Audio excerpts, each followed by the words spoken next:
જે બાકી રહ્યું હોય એ આપણે સતત આપણું મન તાલાવેલી કરે કે આ મારે ફરી સાંભળવું છે, આ મારે સાંભળવું છે, સાંભળવું છે.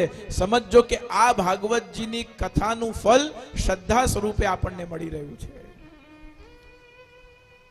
પ્રભુને હજુ આપણે સર્વાંગ રીતે, સર્વાંગ સ્વરૂપ તરીકે, સમગ્ર લીલા પુરુષોત્તમ તરીકે એમની લીલાઓના અવગાહન કરવાનું બાકી છે. માખણચોરી લીલાના, દાન લીલાના કીર્તનો સાંભળ્યા છે, પણ એ કીર્તનોને સમજવાનું બાકી છે. શ્રુતિમાં પરે, સ્મૃતિમાં પરે, ભારતમાં પરે ભજંતુ ભવભીતા અહમિહ નંદમ વંદે યસ્યા લિંદે પરબ્રહ્મ. નંદરાયજીને વંદન કરીને નંદ મહોત્સવ કર્યું આપણે. અને એક કવિ તો નંદરાયજીને તો વંદન કરે છે, પણ યસ્યા લિંદે પરબ્રહ્મ, નંદાલય નંદ ભવનનું જે ઉમરો છે, જે ડેરી છે, એને વંદન કરે છે કે ધન્ય ભાગ છે આ નંદરાયજીના ઘરના ઉમરાને, કે જેને પૂર્ણ બ્રહ્મ પરમાત્મા સ્વયં પરમ ઐશ્વર્ય યુક્ત શ્રી હરિ પ્રગટ થઈને દશ લીલા યુક્ત ભગવાન, સકલ સામર્થ્યવાન ભગવાન નંદ ભવનમાં જ્યારે પોતાના ઘૂંટણોથી ચાલે છે, ઘૂંટણીએ ચાલે છે, ત્યારે બે હાથ અને બે ચરણથી પ્રભુ ચાલી રહ્યા છે. એક પણ હાથ ઊભો થાય તો ત્રણ રહી જાય, બે ચરણ અને એક શ્રેયસ્થ એટલે બેલેન્સ બગડે. બંને ચરણ રહે અને બંને હાથ ઊભા કરી દે તો પણ બેલેન્સ બગડે. હજુ પ્રભુ એ ઉમરાને ઓળંગી શકતા નથી અને એને ઓળંગવાનો પ્રયાસ કરે છે. અને આ ભક્ત કવિ નું હૃદય નંદરાયજીના ઉમરા સુધી પહોંચે છે અને નંદરાયજીના ઉમરાને વંદન કરવાનું મન થાય છે કે શ્રુતિમાં પરે, સ્મૃતિમાં પરે અહમહ્ય નંદમ વંદે યસ્યા લિંદે પરબ્રહ્મ.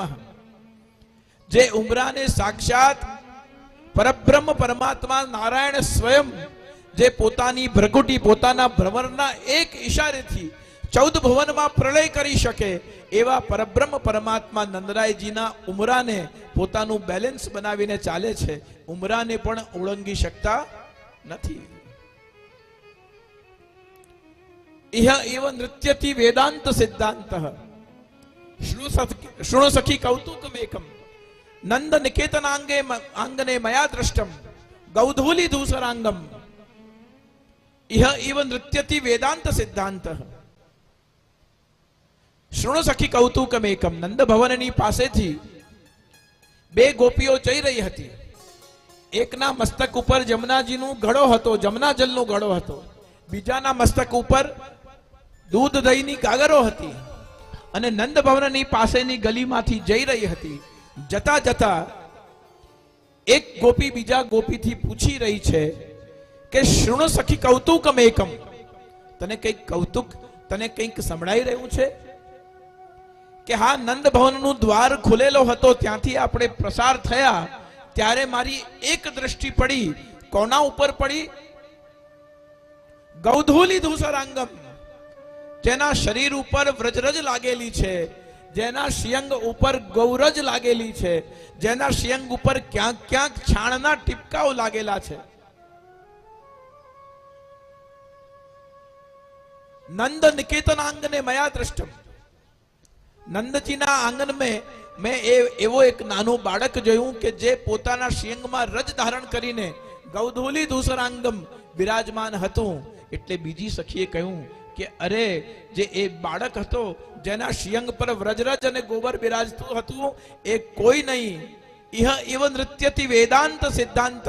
આ એ જ સમગ્ર વેદાંતનો સાર અને સિદ્ધાંત છે કે જે નંદ ભવનમાં પ્રગટ થઈને અને ઠુમકા મારી મારીને નંદ ભવનના ખૂણે ખૂણે નાચી રહ્યો છે. આ જે ભગવાનનું વર્ણન છે, એવા કોટીય પ્રકારના, કરોડો પ્રકારના વર્ણન આચાર્ય ચરણ દ્વારા, શ્રી ગુસાઈજી દ્વારા, પૂર્વાચાર્યજી દ્વારા અને સંપ્રદાયના વિદ્વાનો દ્વારા, અલગ અલગ સંપ્રદાયની અલગ અલગ ભાગવતની ટીકાકારો દ્વારા, શ્રીધરી, વંશીધરી આદિના અનેક પ્રકારથી અલગ અલગ લીલાઓના વર્ણન કરવામાં આવ્યા છે.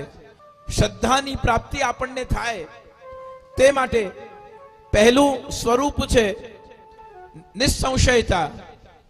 શ્રીમદ ભાગવતજીનું બીજું ફળ છે શ્રદ્ધાની જાગૃતિ. શ્રીમદ ભાગવતજી શ્રવણ કરવાનું ત્રીજું ફળ છે પ્રભુમાં અનન્ય પ્રેમની પ્રાપ્તિ. પ્રભુમાં જે આપણો પ્રેમ 7 દિવસ પહેલા હતો એના કરતા વધુ ભાવ, વધુ પ્રેમ, વધુ શરણાગતિ, વધુ અનન્યતા અને વધુ નિષ્કપટ ભાવ આપણો હૃદયમાં પ્રભુ માટે જાગે, પ્રેમ જાગે. એ કથા શ્રવણનું ત્રીજું ફળ પ્રાપ્ત છે. કથાનું ચોથું ફળ છે સ્મરણ. સત્સંગમાં આવેલા પ્રસંગો, ચરિત્ર અને ઉદાહરણો, આ બધાનું આપણે સત્સંગમાં જ્યારે ચિંતન કરીએ છીએ ત્યારે એને કેવી રીતે નિરંતર આપણા જીવનમાં વાગોળવું અને એ વાગોળતા વાગોળતા કયા પ્રકારથી આપણા જીવનમાં એ સમગ્ર જે સંસારમાં ચારે તરફ અગ્નિની વચ્ચે